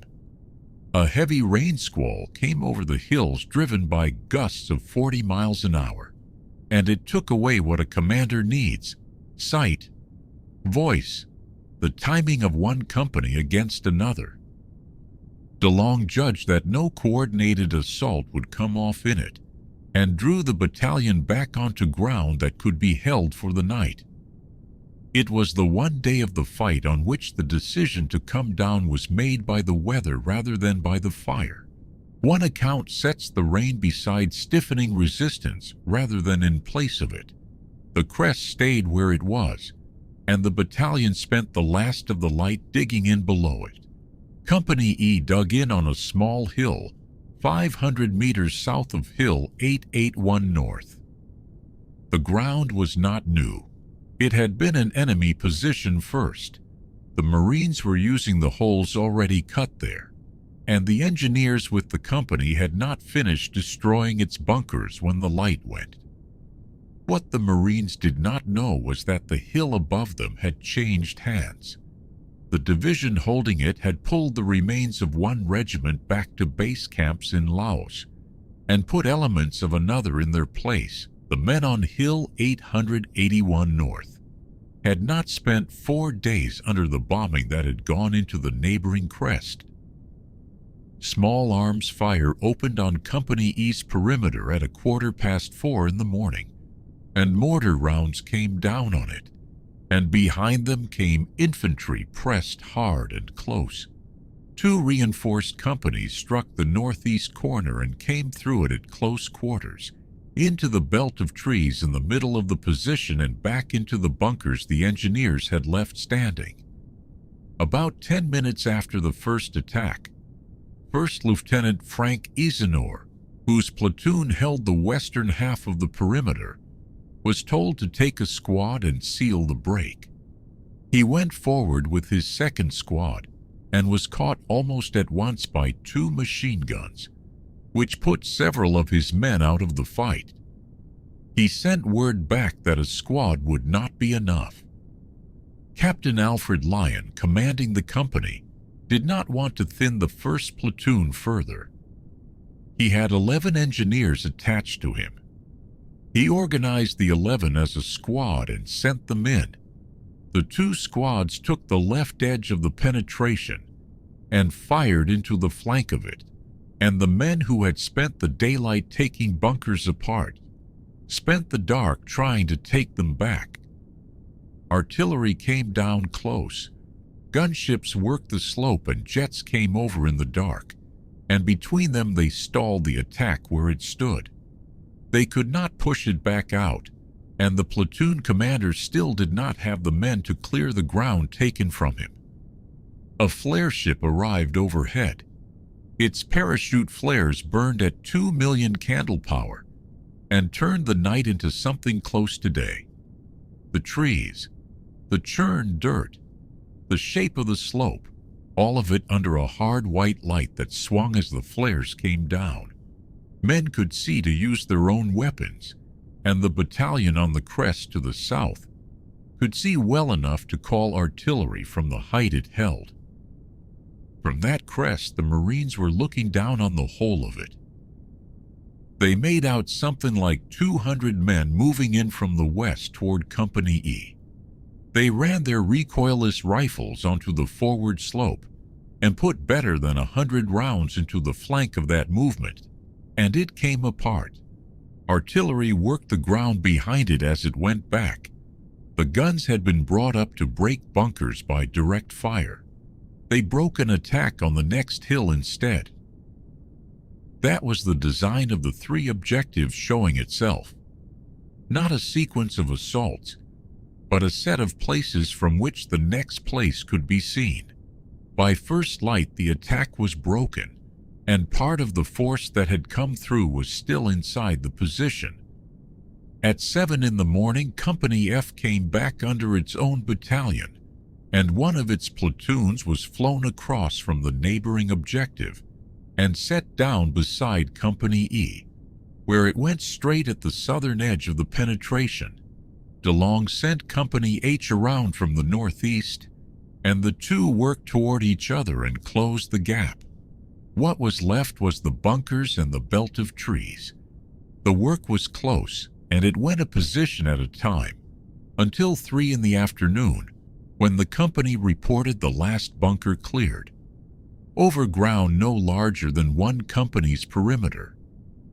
3 prisoners came out of it, along with a quantity of weapons and equipment, and what they said was that another attack was set for that same night. DeLong drew his companies together on the southern slope of Hill 881 North and put them into a tight perimeter facing outward. After dark, the helicopters came up with what a perimeter needs: coils of concertina wire, trip flares strung low between the stakes, claymores set out along the approaches anyone would use. The men worked in the dark, then lay down behind what they had built and waited. The attack did not come. The hill above them stood where it had stood since the plan was written, still the third objective, and the night went by with nothing walking into the flares. The attack the battalion had been warned about came that night, and it came somewhere else. At 35 minutes past 4 on the morning of the 4th of May, a reinforced company went at the Special Forces camp at Long Voi, 10 kilometers southeast of the hills. It was through the defenses quickly and into the middle of the compound, where it destroyed what mattered there. Marine artillery fired from the plateau in support of the camp. The attackers pulled back before the light came. And whether that was the plan or the work of the guns and the aircraft, the record does not settle. Men on the crest to the south could see it going on in the dark and could do nothing about it but pass what they saw to the guns. The camp was one piece of something larger running to a timetable. Fire support and supply bases down the road had taken some 1,200 rounds of rocket, artillery, and mortar fire in the last days of April, and Route 9 had been cut in several places. Of the whole design, only the main effort, the one a patrol had walked into north of Hill 861, was found in time and stopped. That afternoon, a company of the 26th Marines was flown up from Phu Bai into the reserve at Khe Sanh. It was the first of that regiment to stand on the plateau. On the hill itself, the day went to preparation. The 3 companies spent most of it reorganizing while the guns and the aircraft worked the crest above them, and at 3:30, the battalion moved out to attack positions on the southern slopes. At 10 minutes before 9 the next morning, 2 companies started up. Resistance thickened as they climbed, and both broke contact on purpose so that the ground in front of them could be worked over once more. The weather that morning was good enough to let it be done properly. Artillery first, then napalm, then bombs of 250 and 500 pounds. Small ones laid on ground the heavy ones had already stripped. Take the cover off, then open what the cover was hiding. It was the order of work the plateau had been teaching since April. At 1 o'clock, Company F went again. Company E stayed where it was and made a base of fire, and Company G came around from the north. What the attacking companies met on the way up was sniper fire and nothing heavier, and at 2:45, the last of the 3 objectives was in Marine hands. What they walked onto was a set of empty structures, 35 sleeping bunkers, roofed with logs and earth. Fighting holes cut all through the position. Some weapons and ammunition left where they lay. The pattern was the one they had learned on the crest to the south. Nothing on this hill was built differently, and nothing about it had to be worked out twice. The engineers went at it with the measurements already in their heads, and the only new thing on the position was that nobody was in it. For 3 days, both battalions went over the 2 hills carefully, while the engineers destroyed what was left standing. The work begun before the night fight, and not finished then, was finished now, with nobody shooting at them. The tops of the hills did not look like hills anymore. The color of each summit had gone from a vivid green to a dull brown. The heavy vegetation was blasted away, and in its place stood churned dirt and splintered trees, with hundreds of craters across the ground between them. Contact fell off to almost nothing. Large patrols went out 10 and 15 kilometers a day and came back having found no one. Aircraft struck at positions suspected to the north and west, and observers stayed on station over the likely routes of withdrawal. One of those observers, over country that had been empty for days, saw a single soldier below him waving a flag and making it plain that he wanted to give himself up. A helicopter came in and took him out. Nobody could remember it happening that way before. The reports pointed one way. The division that had held the hills was moving north and toward Laos, and the observers tracked the routes without finding much worth shooting at. The enemy slipped away. A patrol of 2 platoons caught up with one of the units on the 9th of May. It had just come down a spur some 3,000 meters northwest of Hill 881 north, when sniper fire opened from the ridge in front of it. The lead element went online and started up the slope, and was met at close range by heavy volley fire. Getting artillery took time. The company's forward observer, Second Lieutenant Terence Weber, worked at his radio to raise the fire direction center at Khe Sanh, and could not. The ground in between was too much for the set. He raised another Marine unit instead, and it passed his calls along. About half an hour after the first shots, the enemy began to break off. Help came up from below.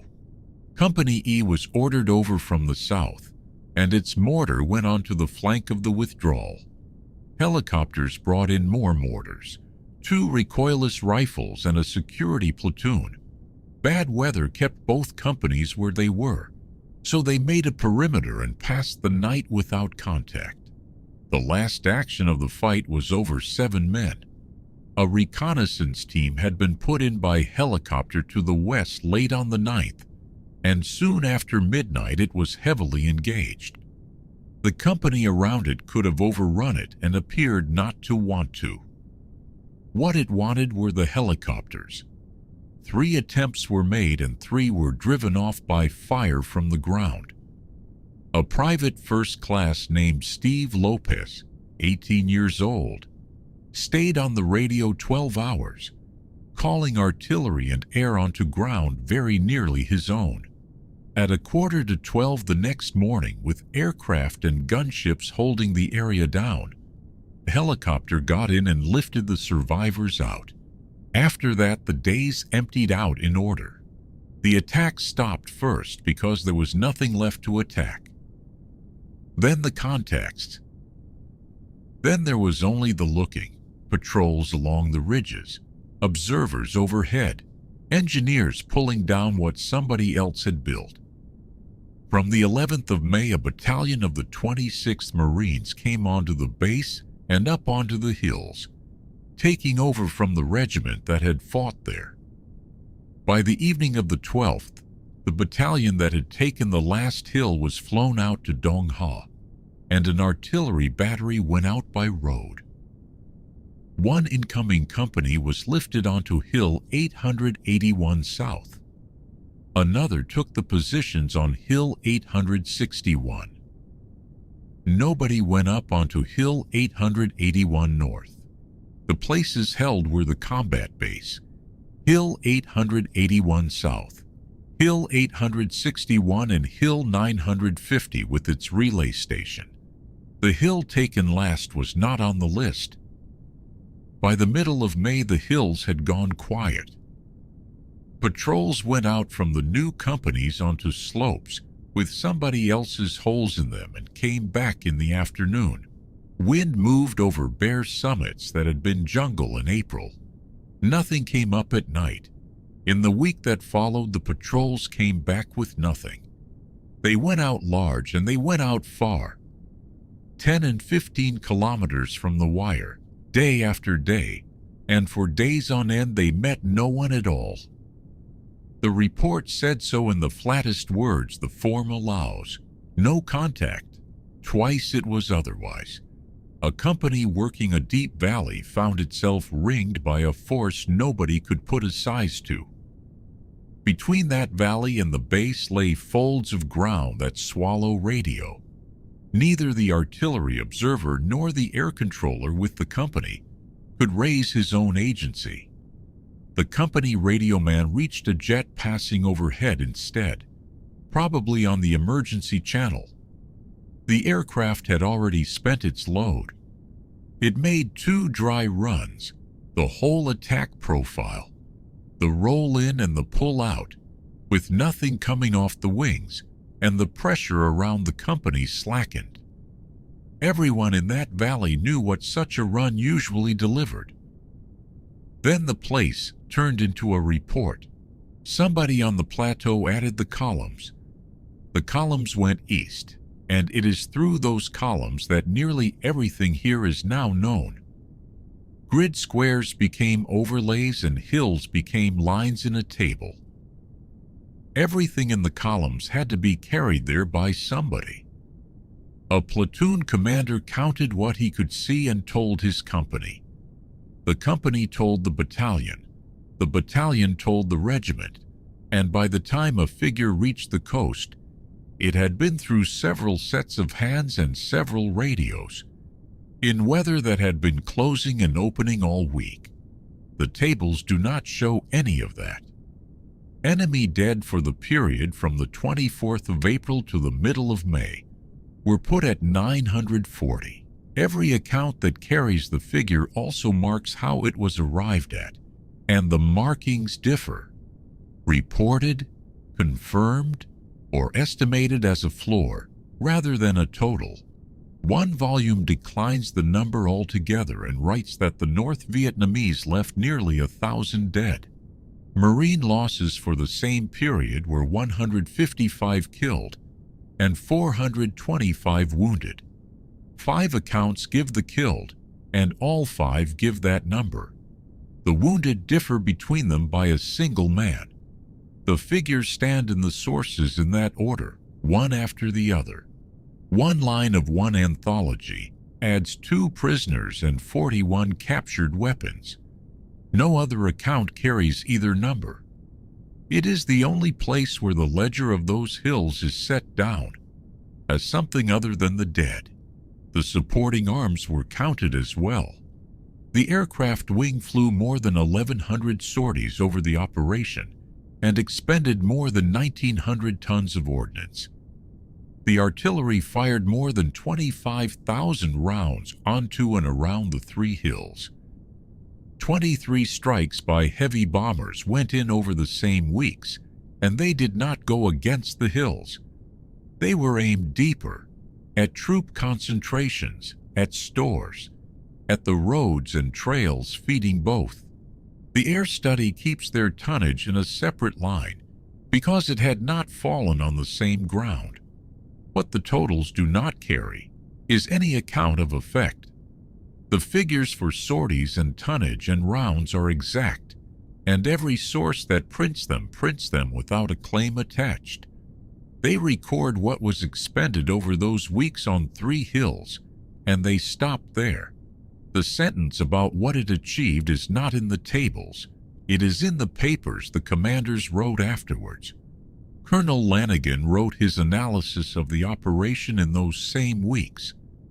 His men, he reported, had been engaged in a conventional infantry battle against a force that was well trained, highly disciplined, and well entrenched.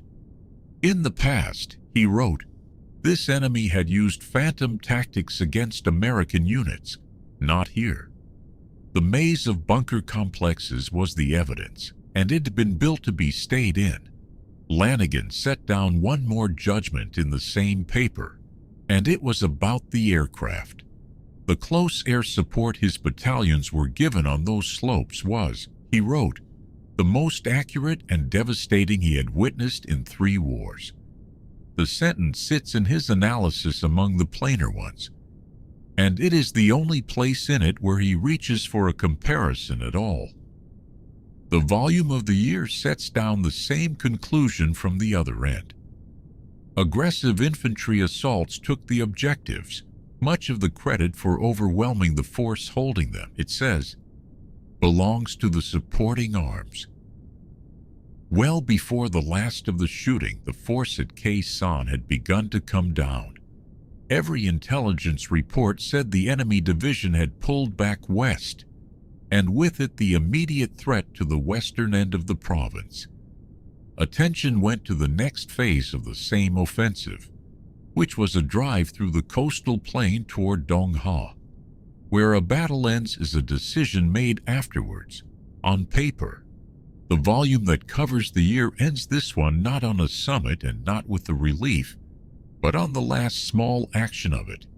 Other accounts run the period onto the handover in the middle of the month. Nothing on the hills marked either day. The relief itself came over 3 days in the middle of May. A battalion of the 26th Marines moved into the combat base and out onto the adjacent hills.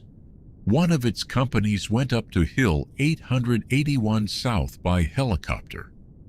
Another took over the positions on Hill 861. A third stayed below, with a thin regimental headquarters and a fresh artillery battery. The 3rd Marines went out by whatever was moving. By the evening of the 12th of May, 1 battalion had been lifted to Dong Ha, and an artillery battery had gone out by road convoy. The other battalion followed by truck. The first of the 2 was an amphibious battalion, and did not stay at Dong Ha at all. It went back aboard the ships it had been taken off in April. At 3 in the afternoon on the last day of the changeover, Colonel John J. Padley of the 26th Marines relieved Colonel Lanigan as the senior officer present at Khe Sanh. Padley's headquarters had come down from Okinawa to Da Nang, while the fighting on the first hill was still going on. With the departure of the 3rd Marines, the monograph says, a relative calm prevailed at Khe Sanh for the remainder of the year. Sightings and occasional encounters showed the interest in the area had not gone anywhere, but contacts with large units fell away sharply, and the tempo of operations slackened to the pace it had held before any of this began. The camp down the road at Long Vei was not put back where it had stood, but moved a few hundred meters southwest and rebuilt later that year. The monograph breaks at that sentence and calls the part that follows the lull between the storms. In other districts of Quang Tri province, the same months were nothing of the kind. On the plateau, the new companies dug into ground other men had dug, on hills whose color had not come back. And in the evenings the fog came up the slopes, as it had all spring. What was left on the plateau after the relief was one battalion, where 2 reinforced battalions had worked, with borrowed companies, 3 artillery batteries and tanks. There was now a single infantry battalion, and a headquarters missing half its own staff. The official name was longer than the thing itself. Regimental Landing Team 26, forward. 1 battalion and a lightly staffed headquarters. The regiment's other 2 battalions were in the country under other people's orders, and the rest of the headquarters sat on Okinawa as a pipeline for replacements. 4 rifle companies had to cover 5 places. 1 went onto Hill 881 South, and 1 onto Hill 861. A detachment held Hill 950, where a radio relay stood. A company and the headquarters company kept the base, and 1 was held in reserve, the only thing anyone could send anywhere. The 2 hill positions were not kept as trophies. Nobody wanted to patrol beyond the range of his own artillery, and the outpost answered that twice over. They kept the enemy from walking back onto ground that had been taken, and they gave the mortars a platform 4 kilometers in front of the base. Hill 950 was a different kind of position. Nobody had fought over it in the spring. The relay had gone up the previous year, 3,000 meters north of the perimeter, on one of 3 peaks above the plateau. The ground around Khe Sanh swallows radio. The peak was held so the base could be heard. Work settled into a shape. The operation running over it had a name from the day the command changed, and a mission in the usual order. Hold the key terrain. Find what was inside the area. Secure the base and its outposts.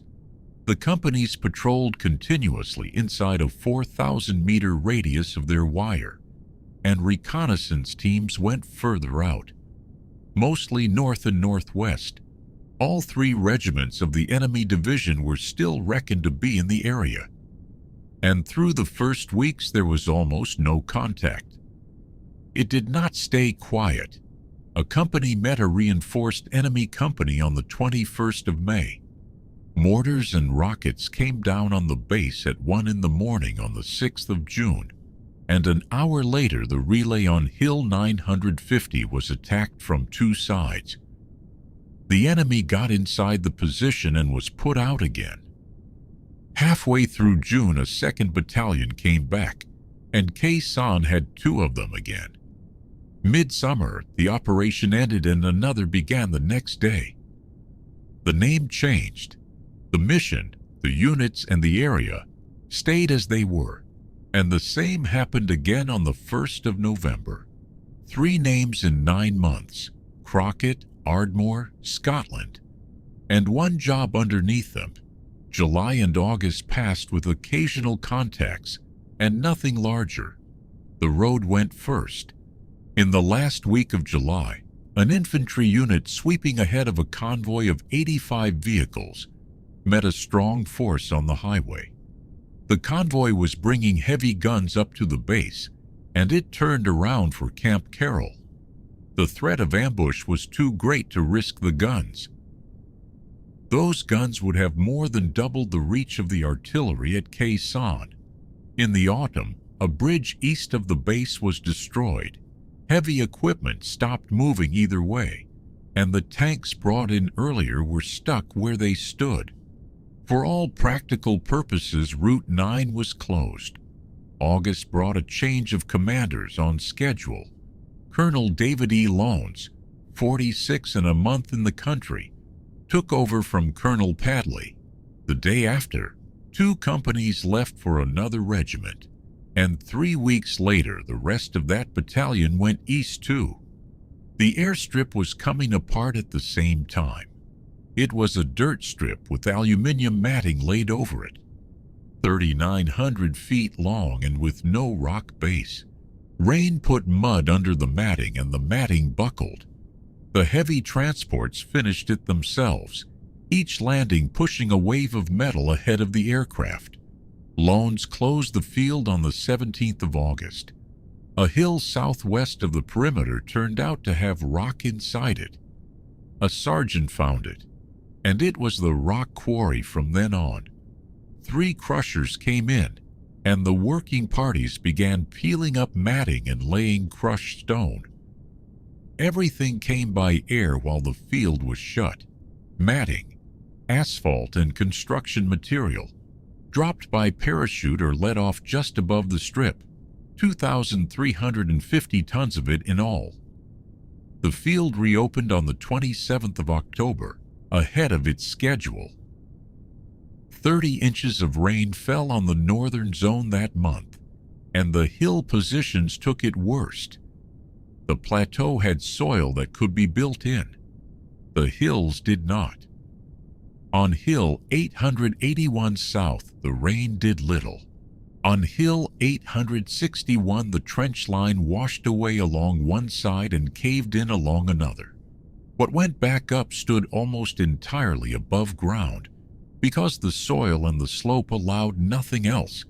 27 steel drums, tops and bottoms cut out, were set into the trench walls so water would run somewhere. There was no culvert material on the plateau. Every board came up by helicopter, and it stayed that way. A road to the hills was surveyed that autumn and never built. There was timber all round those hills, and none of it could be used.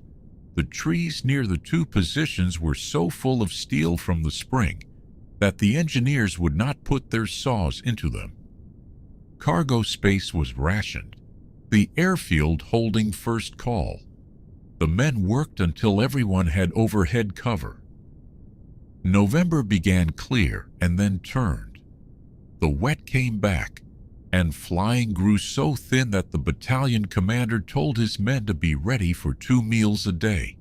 Wind gusted to 45 knots on the hills, and a radar reflector put up on Hill 881 South to guide bombing through cloud turned out not to work at all.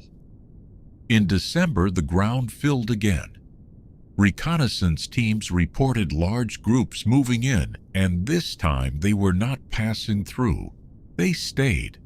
The companies on Hill 881 South and Hill 861 began taking more sniper fire.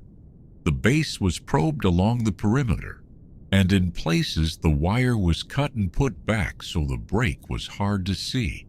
Traffic on the trails west said the same in another unit of measure. An average of 480 trucks a month in the autumn, more than 6,000 in December. Halfway through the month, the battalion that had gone east in August flew back in, landed on the rebuilt runway. A week later, it swept west of Hill 881 South, toward a hill 5,000 meters beyond, and came back by another. It made no contact in 5 days.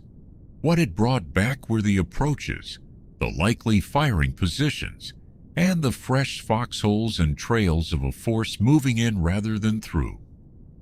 By the 3rd week of January 1968, the same 3 points were held by companies of the regiment that had relieved the 3rd Marines. One stood on Hill 881 South, one on Hill 861 3 kilometers east of it, a platoon on Hill 950 with the relay it had been put there to guard. In the appendix where the order of battle for the previous April runs down the page, the same 3 points stand again in January, with all 3 battalions on them and the fog coming up the slopes as it had all spring. The hills are still there. They were there before any of this, and the numbers on them were only ever a mapmaker's way of saying how far a piece of ground stands above the sea. Hill 861, Hill 881 South, Hill 881 North. Nobody named them for a person or an event. They were heights, measured in meters, printed in small figures on a sheet of paper folded into somebody's pocket. What happened on them was the same thing 3 times. Men climbed a slope with what they could carry.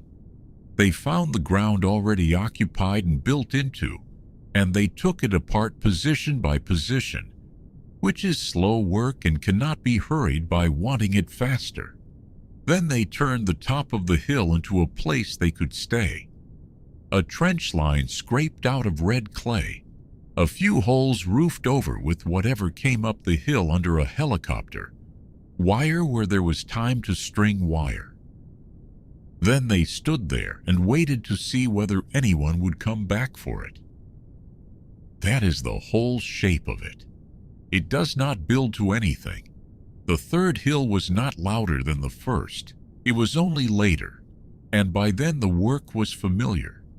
Afterwards, the plateau went quiet in the way that ground does when the thing that was happening on it stops. The battalions that had come in for the fighting went off to other places with other names, and smaller numbers of men stayed on the crests, because ground that has been paid for is not usually given back. They lived up there through the wet season. They learned which hours the cloud came in and which hours it lifted, and they arranged the day around that, the way a day gets arranged around weather when weather decides what can reach it. Life on a hilltop is mostly not fighting. It is water carried up in cans and measured out. It is a hole deepened a little every day because there is nothing else to do with the daylight, and because a deeper hole is a better hole. It is a radio watch in the dark with nothing on the net, and the particular quiet of a place where the nearest road is somewhere below the fog and might as well be in another country. The men who did that work were mostly very young. Most of them had been in the country a few months. They were not there because of the hills. They were there because of a rotation and a set of orders, and a war that had been getting slowly larger for 2 years. When they left, others came up the same slopes with the same loads and took over the same holes and were told which direction to watch. Nothing on those 3 crests was decided forever. The end of the fighting was not the end of the matter, and nobody on the hills in May thought it was. They sat where they had always sat, above a plateau in the far corner of a country, and other men would climb them and dig and stand on ground that had already been paid for by people they never met. Some of them knew that. It is the kind of thing that gets passed along in a company without anybody making a speech about it. The plateau itself went on being what it had been. The coffee went on growing where nobody had shot at it. The road opened and closed again with the seasons, and the village went on standing where a road and a river and a border happened to meet, which is the only reason there was ever anything there at all. Places like that do not choose what happens on them. They are in the way of the map, and the map is drawn by people who have never walked the ground. The hills were not important because of what they were. They were important because of what could be seen from them, and what could not be seen from anywhere else. That is a small, practical, unromantic reason for a great deal of effort, and it is the one the records give. Tonight, though, the hills are quiet, and the cloud is down in the valleys, and the fog is coming up the slopes the way it does at this hour, filling the low ground first, then the ravines, then rising until the crests are islands and then not even islands. Somewhere below, the strip is invisible. Somewhere above, 3 positions are holding, and the men in them are looking at nothing at all. which is most of what looking out from a hill in that country ever gave anybody. Thank you for keeping the watch with me tonight. Sleep well.